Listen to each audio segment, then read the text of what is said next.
নমস্কার বন্ধুরা, তোমাদের ঝুমা কুকিং চ্যানেল অনেক অনেক স্বাগত জানিয়ে আবার আছে চলে এসেছি নতুন কোনো রেসিপি নিয়ে। আজকে আমি কী নিয়ে এসেছি দেখো, আজকে একটা মাছ নিয়ে এসেছি। আজকে এটা সিলভার কাপ মাছ। তাতে বন্ধুরা সিলভার কাপ মাছটা আমি আরেকবার রান্না করে দেখিয়েছি। আজকে এই সিলভার কাপ মাছটা অন্যরকম পদ্ধতিতে করে রান্না করে দেখাবো। চলো সবার প্রথম আমার রান্নাঘরে চলে এসেছি মাছটাকে কাটবার জন্যে।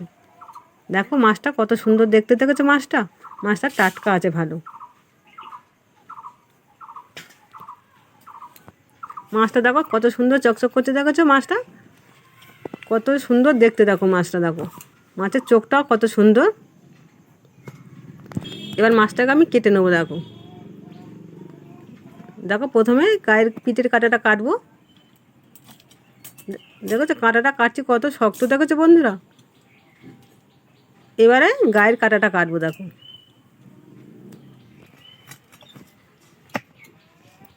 দেখো বন্ধুরা গায়ের কাঁটাটা দেখো কতটা সুন্দর, আর মাছটাও দেখেছো কতটা সুন্দর। আর বটিটা বড্ড জ্বালাচ্ছে আমাকে, এই বটিটাকে না পাল্টালে আমার চলবে না। বটিটা আমার শত্রু হয়ে গেছে এখন। দেখো এবারে আঁশটা ছাড়িয়ে নেব। এই মাছের আঁশটা খুবই ছোট ছোট। এইভাবে ভালো করে চেঁচে চেঁচে মাছটার আঁশটাকে ছাড়িয়ে নিতে হবে।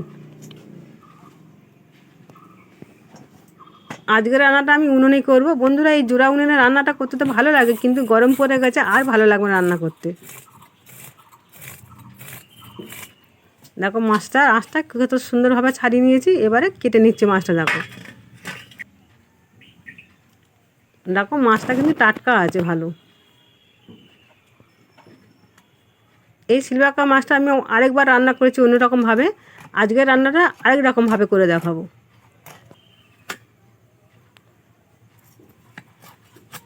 মাছটাকে পিস পিস করে কেটে নিচ্ছি। দেখো এবার দেখেছো মাছটা কিন্তু টাটকা আছে, গায়ে রক্ত বার হচ্ছে এখনো।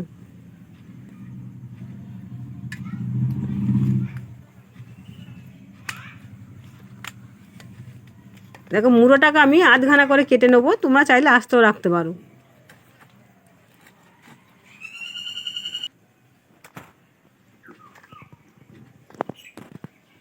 দেখো কেটে নিলাম মুড়োটা। এবার মাছটাকে ধুয়ে আনবো, ভালো করে পরিষ্কার করে মাছটা ধুয়ে এনে ফের ফিরে আসবো। দেখো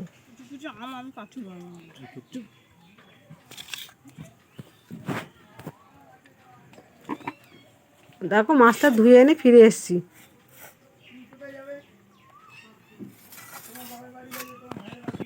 এবারে মাছটাকে আদা বাটা, রসুন বাটা, একটা পোস্ত বাটা, আর তার সঙ্গে আছে সর্ষে আর চালমগজ বাটা। এবার দেখো টমেটো, পেঁয়াজ এগুলো সব কাটা হয়ে গেছে। মাছটাও ধুয়ে রেডি করে নিয়ে এসেছি। এবার মাছটাকে ভালো করে নুন হলুদ ভালো করে মাখিয়ে নেবো। হলুদ দিয়ে দিলাম,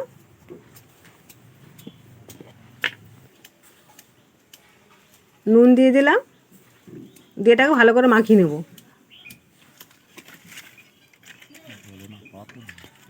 কতটা সুন্দরভাবে মাখিয়ে নিচ্ছি দেখো। বন্ধুরা এই সিলভার কাপ মাছটা তোমরা বাড়িতে এইভাবে একবার রান্না করে খেয়ে দেখবে, ভালো লাগবে খেতে।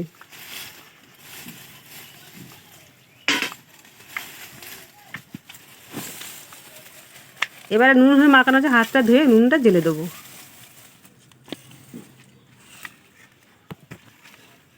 দেখো নুনটা জেলে কড়া বসিয়ে দিয়েছি, সর্ষের তেল দিয়ে দিলাম। তেলটা গরম হয়ে গেছে, এক এক করে মাছগুলো তেলেতে ছেড়ে দেবো।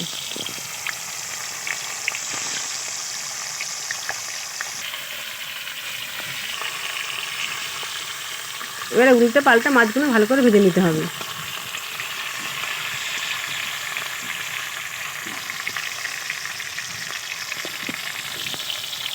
দেখেছো কতটা সুন্দরভাবে ভাজছি আমি। এক পিট করে ভাজা হয়ে যাবে, উল্টে দিচ্ছি। দেখো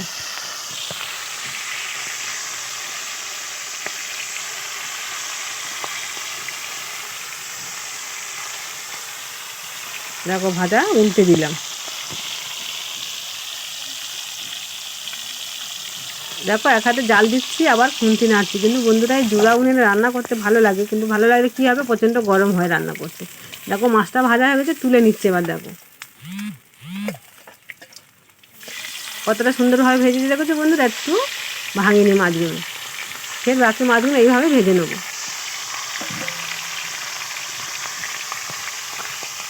দেখো মাছটা কেটে নিয়েছি, চোখটা দেখো এখনো তাকিয়ে আছে।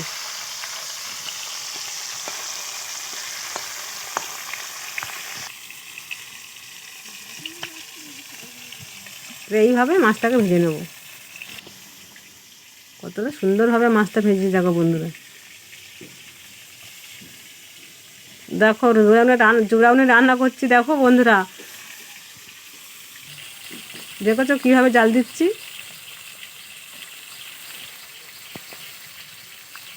এই গরমের সময় উনুনে রান্না করতে প্রচণ্ড কষ্ট বন্ধুরা, কি করবো বন্ধুরা, রান্না তো করতে হবে, মেয়েদের তো কাজ রান্না করারই, বলো বন্ধুরা।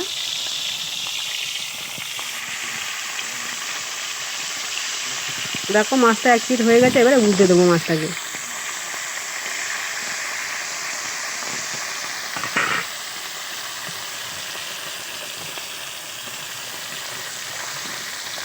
কতটা সুন্দরভাবে মাছটা ভেজে নিয়েছি দেখেছো বন্ধুরা।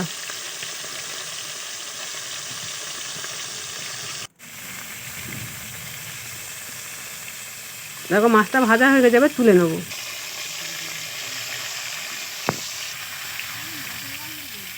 দেখো একটা মাছ কিন্তু আমার ভাঙিনি, সবই মাছই গোটা আছে।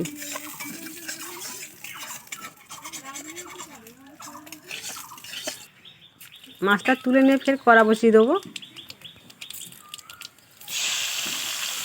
দেখো ফোড়নে দিচ্ছি কালো জিরে, পেঁয়াজ কুচনো দিয়ে এটাকে ভালো করে ভেজে নিতে হবে। দেখো উনুনটা নিভে যাচ্ছে বন্ধুরা, কীরকম রাগটা ধরছে বলো তো। এক হাতে জাল দিচ্ছি, এক হাতে খুন্তি নাড়ছি। এবার নুন দিয়ে দিলাম পেঁয়াজের ওপরে, সামান্য একটু চিনি দিয়ে দিলাম, আদা রসুন বাটাটা দিয়ে দিলাম, দিয়ে এটাকে একটু ভেজে নিতে হবে।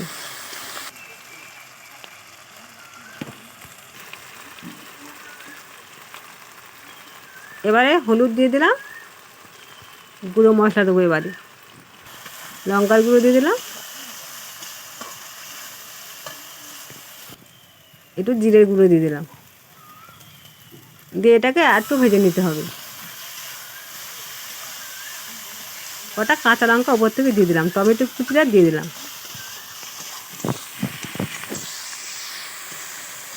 দিয়ে এটাকে একসঙ্গে ভেজে নিতে হবে। দেখে কতটা সুন্দরভাবে ভেজে নিচ্ছি। এই ভাজতে ভাজতে কাঁচা আদা রসুন পেঁয়াজের গন্ধটা তো চলে গেছে। এবার আরেকটা মশলার সঙ্গে দিয়ে দেবো। দেখো এখানে বেটে রাখা একটু চালমগজ, একটু অল্প সর্ষে, সাদা সর্ষে দিয়ে বেটে নিচ্ছি একসাথে, সেটাই দিয়ে দিলাম, দিয়ে এটাকে ভালো করে একটু নেড়ে নিতে হবে।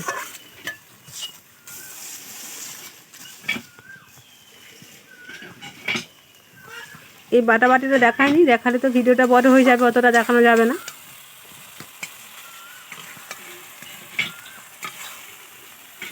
এ দেখো কষানো হয়ে গেছে আমার, এটা মশলাটাকে আমার কষানো হয়ে গেছে। কতটা সুন্দরভাবে কষিয়েছি দেখো, আর কতটা সুন্দর দেখতে হয়েছে, কালারটাও সুন্দর এসেছে, আর তার সাথে সাথে গন্ধটাও সুন্দর বার হয়েছে। এবার গা থেকে তো আমার তেল ছেড়ে দিচ্ছে, তার মানে মশলাটা আমার রেডি হয়ে গেছে প্রায়।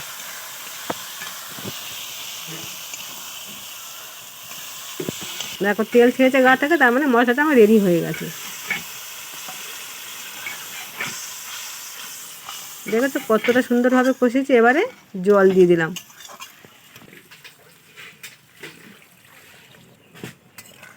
এখানে আমি বেশি ঝোল করব না, একটু মাখা মাখা করব, আর একটু জল দিয়ে দিলাম। দেখো ঝোলটা ফুটে গেছে। ঝোলটা যে ফুটে গেছে, এবার দেখো ভেজে রাখা মাছগুলো দিয়ে দেবো। আমি এখানে ধনেপাতা দিইনি, মনে করলে তোমরা এখানে ধনেপাতাটা দিতে পারো। আমি টমেটোগুলো ঘেঁটে দিইনি, টমেটোগুলো আস্তে দেখেছি খেতে ভালো লাগবে তরকারির সাথে, আমি জন্যই ঘেঁটে দিইনি। তো মনে করলে তোমরা এটাকে ঘেঁটে দিতে পারো টমেটোটা। দিয়ে মাছটা দিয়ে ঝোলের সঙ্গে ভালো করে ফুটিয়ে নিতে হবে। এবার তো উপর থেকে পোস্ত বাটা দিয়ে দিলাম। তা বন্ধুরা তরকারিটা আমার হয়ে গেছে, এবারে তরকারিটা নামিয়ে নেবো বন্ধুরা। তো যদি ভিডিওটা ভালো লাগে সাবস্ক্রাইব, লাইক, কমেন্ট করতে ভুলো না। আবার কোনো নতুন রেসিপি নিয়ে আসবো। ততক্ষণ তোমরা সুস্থ থাকো, ভালো থাকো। দেখো তরকারিটা কত সুন্দর হয়েছে, দেখেছো বন্ধুরা? দেখেছো বন্ধুরা কতটা সুন্দর দেখতে হয়েছে? যতটা সুন্দর দেখতে হয় খেতেটা ততটা সুন্দরই হয়েছে। দেখেছো বন্ধুরা? ভিডিওটা যদি ভালো লাগে অনেক অনেক করে শেয়ার করে দিও বন্ধুরা। দেখো আবার নতুন রেসিপি আনো, ততক্ষণ তোমরা সুস্থ থাকো।